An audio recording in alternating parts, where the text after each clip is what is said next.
Senang sekali rasanya ketemu lagi dengan Ibu Halimah. Nah, untuk hari ini, apa nih yang akan menjadi topik pembahasan kita? Pagi Ibu, bantu saya dong Bu. Saya kewalahan nih menghadapi salah satu murid saya di kelas. Setiap saya sedang mengajarkan sebuah konsep, ada saja yang dia lakukan untuk mengalihkan perhatian saya dan teman-temannya. Wah, Ibu sekarang mengalami kewalahan ya. Nah, apa yang siswa ini lakukan untuk mengalihkan perhatian Ibu dan siswa-siswa lainnya? Mungkin bisa diceritakan? Biasanya dia mulai mengalihkan perhatian saya sedang menjelaskan materi. Ia sering berbicara dengan teman di sebelahnya atau membuat suara-suara yang mengganggu. Oh, jadi itu yang dia lakukan. Nah, lantas menurut Ibu, situasi ideal apa yang Ibu inginkan?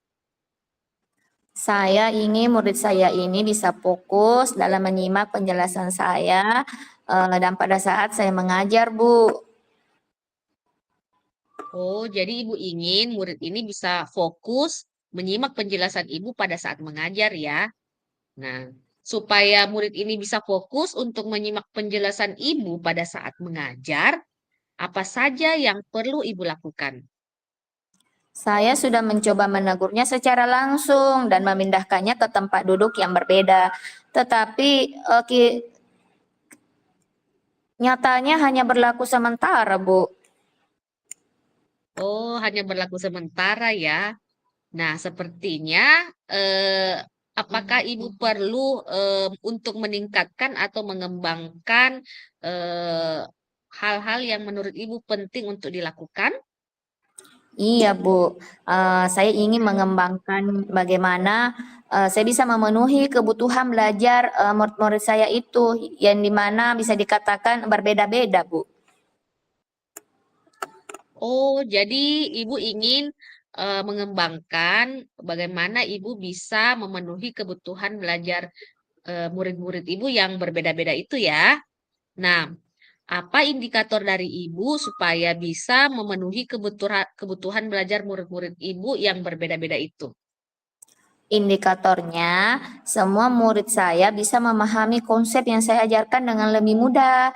Mereka bisa menikmati proses belajar mereka karena sesuai dengan gaya dan kecepatan belajar mereka masing-masing. Baik. Nah, jadi indikatornya adalah semua murid Ibu bisa memahami konsep yang Ibu ajarkan dengan lebih mudah ya. Dan mereka bisa menikmati proses belajar karena sesuai dengan gaya dan kecepatan belajar mereka masing-masing. Nah, sehubungan dengan tujuan itu, kalau saya memberikan skala 1 sampai 10, 10 itu Ibu sudah dapat memenuhi kebutuhan belajar murid-murid seperti yang Ibu sampaikan tadi. Dan 0 adalah belum memenuhi.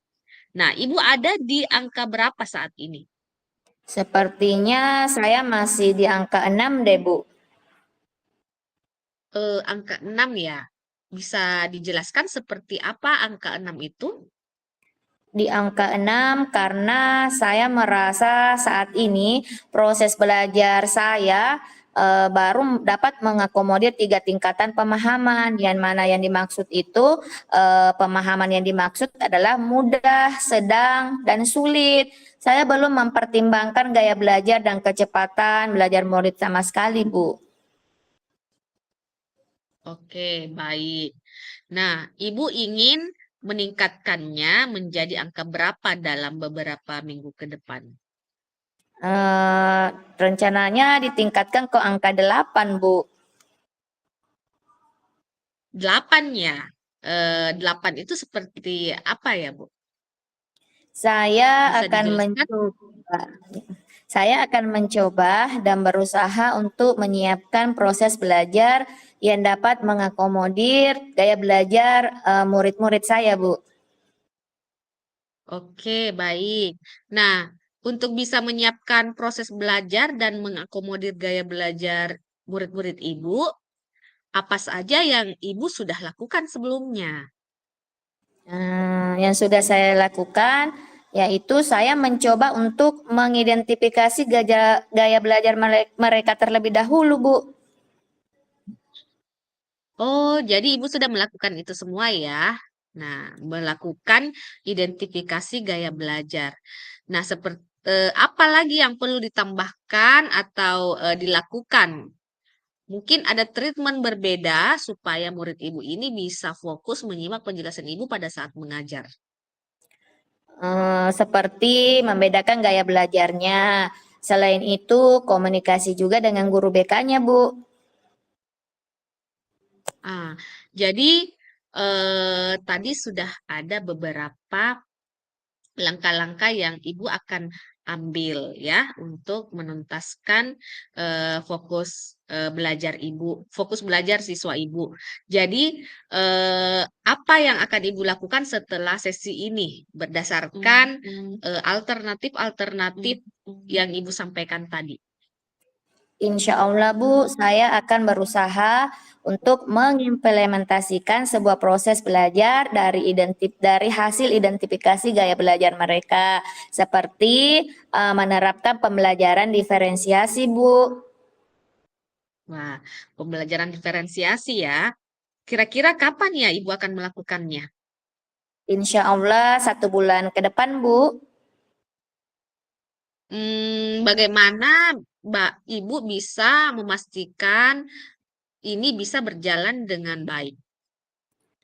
Saya memastikannya dengan cara meminta dukungan ke berbagai pihak, Bu. Oke, dukungan, betul. Dukungan itu sangat penting. Nah, siapa yang akan Ibu akan mintai dukungan eh, untuk bisa menjalankan alternatif alternatif itu tadi? Guru BK, wali kelas, kepala sekolah, serta rekan guru yang lainnya, Bu. Oke. Nah, baik. Ibu Halimah, apa yang bisa Ibu simpulkan dari percakapan kita barusan terkait permasalahan yang Ibu dapatkan di dalam kelas? Yang dapat saya simpulkan yaitu dapat melakukan rencana konkret, seperti melakukan observasi. Oke. Nah, apa yang menjadi pandangan baru dari percakapan kita hari ini? Yang menjadi pandangan baru yaitu bahwa murid ternyata memiliki gaya belajar yang berbeda-beda. Jadi seorang pendidik harus bisa memenuhi kebutuhan murid tersebut.